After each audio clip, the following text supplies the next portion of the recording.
the shadows of history, there lie tales not just of death, but of curses so potent, so malign, they've etched a deadly legacy. Objects, seemingly innocent, holding within them a sinister power, a malevolent force capable of transcending time and space, defying the very laws of nature as we understand them. These are not just random artifacts. They are the bearers of misfortune, misery, and death. Tragic ends, inexplicable accidents, and a string of doomed owners weave the dark tapestry of their past. From the ancient relics resting in museum corners to the mundane items sitting within a cheerful living room, their stories chilled the blood and cloud our reason. Are these curses real, or can the string of deadly consequences be merely coincidence? Join us as we unravel the history, the horror, and the haunting truth of these malevolent objects.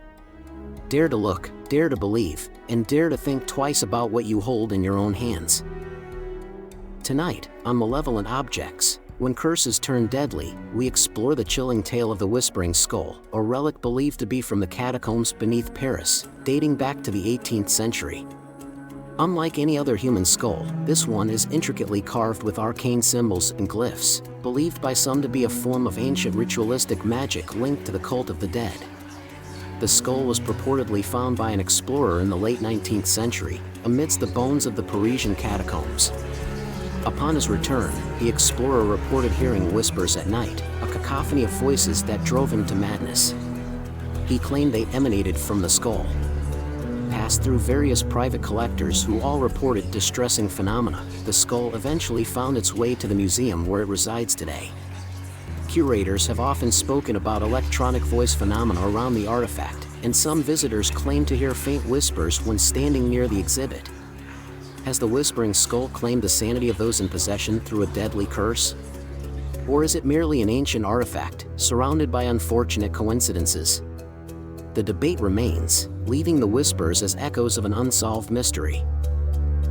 The conjured chest, this 19th century piece of furniture, crafted by a slave who was reportedly killed soon after its completion, is said to carry a deadly curse.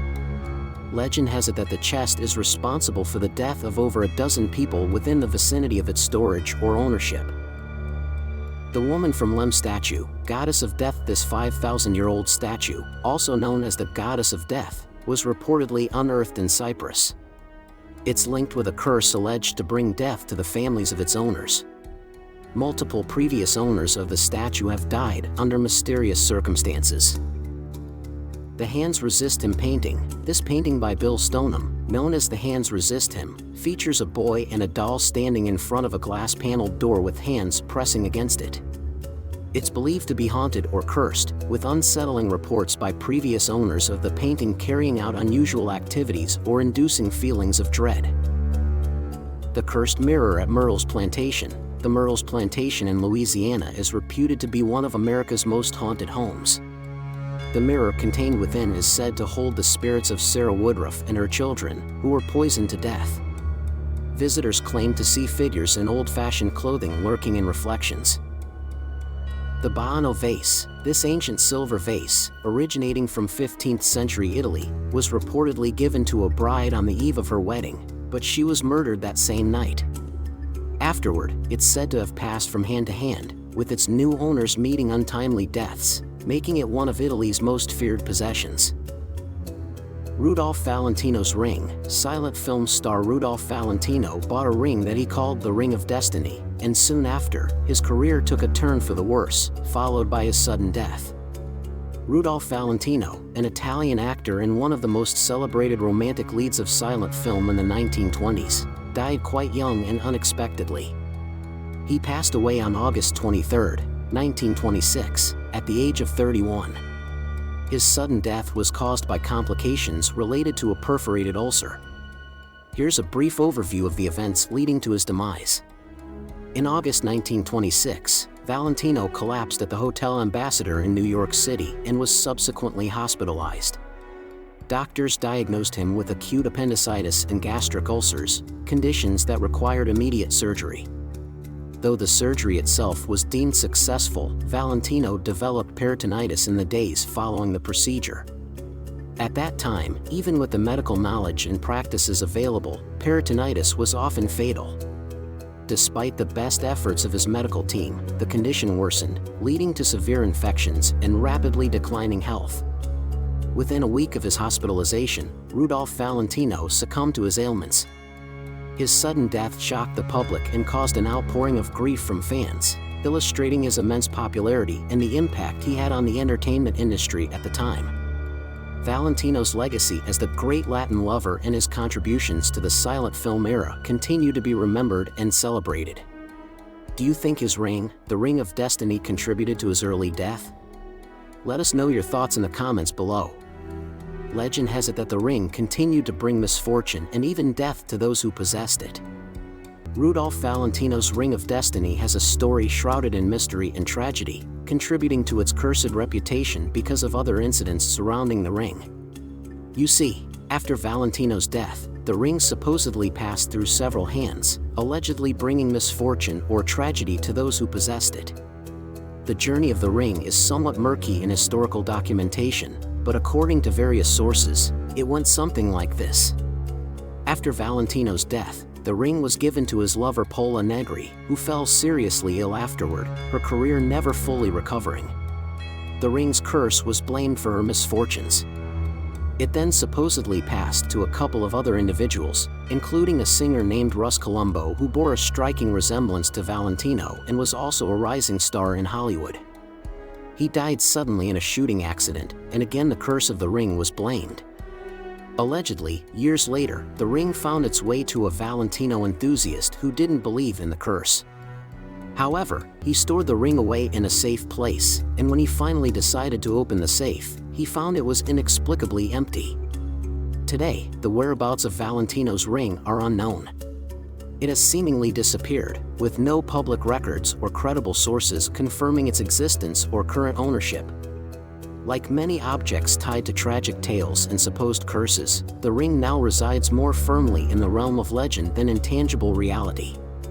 Its story continues to contribute to the mystique surrounding Rudolph Valentino's life and death. The haunted wedding dress of Anna Baker. In the 1800s, Anna Baker, a wealthy ironmaster's daughter, fell in love with a low-class ironworker. After her father forbade the marriage, Anna remained bitter throughout her life. Her wedding dress, which she never wore, is displayed in her former home, now the Baker Mansion. The dress is said to move on its own, especially during full moons, and is believed to be cursed by Anna's resentful spirit. Who was Anna Baker? Anna Baker was a prominent figure in a popular legend centered around a cursed wedding dress. According to the tale and historical accounts, Anna was the daughter of wealthy ironmaster Elias Baker, whose family owned the Baker Mansion in Altoona, Pennsylvania, now a museum and supposedly one of the haunted sites in the state. Here's a brief overview of her life, based on the story. Unfulfilled love. As mentioned earlier, Anna Baker fell in love with a local steelworker in the 1840s. However, her father forbade the union, as he did not believe a working-class man was suitable for his daughter, who came from a wealthy family. Crushed by her father's decision, Anna never married another, as she couldn't have the man she genuinely loved. Later life and death. Anna Baker reportedly lived the rest of her life as a spinster, harboring resentment towards her father for denying her marital happiness. She died in 1914. There aren't many official records regarding the exact cause of her death, but considering the time of her passing, she likely died of natural causes associated with age. Aftermath and the legend. After her death, stories began circulating that the wedding dress she had chosen for her wedding, which never occurred, was haunted. According to local legend, the dress was occasionally seen moving on its own within its display case at the Baker Mansion Museum, particularly during full moons. Some have taken these tales as a sign of Anna's restless spirit, still mourning the loss of her only love. Anna Baker's life story, particularly her thwarted romance, continues to captivate those interested in the paranormal, and it has entrenched her as a tragic figure in American folklore. While these stories offer intriguing and spooky details, they remain unverified accounts, blurring the line between historical fact and legend. Nestled among geological wonders from across the ages, in London's prestigious Natural History Museum, lies an object that whispers tales of despair, doom, and desolation. The Delhi purple sapphire, a misnamed marvel, is no sapphire but an amethyst, cloaked in legends darker than its violet hues. Unleashing the curse. The stone's journey began in shadows and whispers, believed to have been pried from the forehead of a sacred idol in India during the 1857 Indian Rebellion. 1857, India, a land steeped in ancient customs and divine traditions, faced profound turmoil. It was a time of upheaval, betrayal, and colonial greed. The Great Rebellion, a formidable uprising against British colonial forces, had erupted across the land. As the strife intensified, the conflict unleashed a maelstrom of devastation, consuming countless lives in its wake. This dark chapter compelled the British to confront their imperialistic disregard for the sacred cultures they had overpowered. Yet, in the immediate aftermath, the British Army, driven by vengeance rather than understanding, retaliated with ruthless fervor upon the beleaguered Indian populace. In these chaotic times, the sanctity of holy sites was the collateral damage of war. Temples and palaces, repositories of spiritual wealth and cultural heritage, were desecrated, their treasures plundered. Amidst the sacrilege, the Temple of Indra in Kanpur, now known as Kanpur, suffered a similar fate. This sacred haven, devoted to Indra, the revered Hindu deity of war and weather, was violated, and a precious gem believed to be a lustrous purple sapphire was seized by Colonel W. Ferris, a cavalryman of the Bengal Army. As Colonel Ferris departed the shores of India, the stolen relic in tow, he was oblivious to the darkness that had begun to cast its shadow upon his fate. Upon his return to the tranquil hearth of his English domicile, the family's fortune, once perhaps the envy of their peers, started to crumble inexplicably. One misfortune led to another, swiftly dismantling their financial security. Initially, Ferris ascribed these calamities to mere happenstance and his own miscalculations. However, a more sinister cause dawned upon him when this malevolent spiral did not stop at fiscal ruin but mercilessly inflicted a series of grave maladies upon every member of his household. Desperation clouded Ferris's judgment, leading him to entrust the ominous gem to a close acquaintance, seeking perhaps a reprieve from his incessant misfortunes. However, any doubts he harbored about the stone's malignant nature were irrevocably dispelled when, in a turn of events as tragic as it was inexplicable, his friend was driven to the brink and tragically embraced death of their own volition. Thus, the curse of what Colonel Ferris had believed to be a mere sapphire revealed its true terror, marking the beginning of a legacy steeped in dread and despair. The once majestic relic, torn from its divine pedestal, had unleashed its fury, demanding retribution for the sacrilege it had endured. Upon its arrival in England, the gem changed hands, unnoticed until it reached Edward Heron Allen, an esteemed scholar. And with it, a series of misfortunes began to unfold. Heron Allen found himself engulfed by despair. Friends to whom he lent the stone reported accidents, ill health, and financial ruin. The amethyst, with its deceptive beauty, seemed to harbor an insatiable thirst for chaos. In an attempt to rid himself of its malevolence, Heron Allen cast it into the depths of Regent's Canal. But the stone, in a testament to its alleged curse, was returned to him, cementing its relentless pursuit. In 1944, Heron Allen died. Despite insisting that the box containing the Delhi sapphire should not be opened for 33 years after his death, Heron Allen's daughter wisely disposed of it as quickly as she could and sent it to the Natural History Museum. There it stayed until 1972, languishing in a drawer until curator Peter Tandy uncovered the sapphire and the strange letter enclosed, a final testament to its cursed legacy. The letter read, "To whomsoever shall be the future possessor of this amethyst." These lines are addressed in mourning before he, or she, shall assume the responsibility of owning it. This stone is trebly accursed and is stained with blood, and the dishonor of everyone who has ever owned it. It was looted from the treasure of the temple of the god Indra at Kanpur during the Indian Mutiny in 1855 and brought to this country by Colonel W. Ferris of the Bengal Cavalry. From the day he possessed it, he was unfortunate and lost both health and money. His son, who had it after his death, suffered the most persistent ill fortune till I accepted the stone from him in 1890. He had given it once to a friend, but the friend shortly afterwards committed suicide and left it back to him by will. From the moment I had it, misfortunes attacked me until I had it bound round with a double-headed snake that had been a finger ring of Hayden the astrologer, looped up with zodiacal plaques and neutralized between Hayden's magic tau and 2 amethyst scarabei of Queen Hattus's period, brought from Der El Bahari, Thebes. It remained thus quietly until 1902, though not only I, but my wife, Professor Ross, W.H. Ryder, and Mrs. Haddon, frequently saw in my library the Hindu yoga, who haunts the stone trying to get it back. He sits on his heels in a corner of the room, digging in the floor with his hands, as if searching for it. In 1902, under protest I gave it to a friend, who was thereupon overwhelmed with every possible disaster. On my return from Egypt in 1903, I found she had returned it to me, and after another great misfortune had fallen on me, I threw it into the Regent's Canal. 3 months afterwards, it was bought back to me by a Warder St. dealer who had bought it from a dredger. Then I gave it to a friend who was a singer, at her earnest wish. The next time she tried to sing, her voice was dead, and she has never sung since.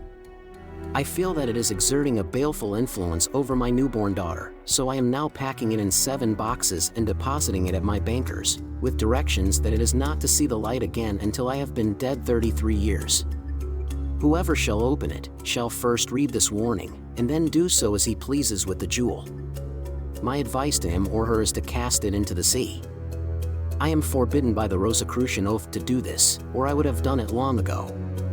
He insisted the stone be safely locked away, a request honored until 2004 when it was finally displayed, bringing its ominous journey to light. The Delhi purple sapphire rests, its violet depths holding secrets of the past.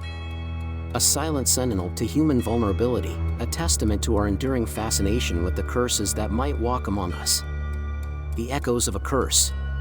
Today, the enigmatic Delhi purple sapphire continues to reside within the solemn halls of the museum, its ominous aura concealed behind the pristine glass of a display case. To the throngs of visitors, it presents a paradox, being a source of both captivating allure and inexplicable dread. Though securely ensconced within the museum, whispers of its sinister legacy continue to pervade its existence.